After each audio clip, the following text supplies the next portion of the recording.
Moje meno je Lauzi a som fotograf žijúci v Bratislave. Okrem fotografií sa venujem vlastne rôznym umeleckým zásahom a či už v mojej fotke alebo aj v tých umeleckých zásahoch sa nejakým spôsobom vždycky venujem architektúre a vždycky ma architektúra fascinovala.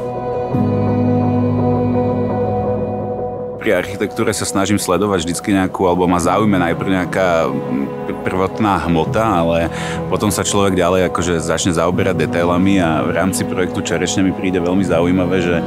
vidno, že naozaj architekti mali v niečom slobodu a mali možnosť sa venovať určitým plochám viac v detailoch.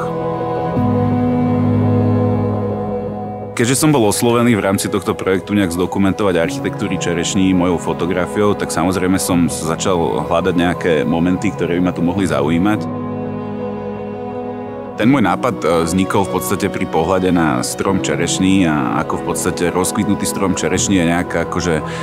tmavá hnedá hmota vyplnená červenou farbou, tak ja som si v podstate našiel nejaký moment v rámci tej budovy, ktorý je iba taký čistý betónový a vlastne aby sme sa vyhli tomu, že odfotíme iba takú čistú architektonickú fotku, tak budeme to vlastne vyplňať postavou, ktorá bude celá v červenom a vlastne v postprodukcii pri montáži vytvoríme ten efekt, že tá osoba alebo tá postava je tam znázornená veľakrát.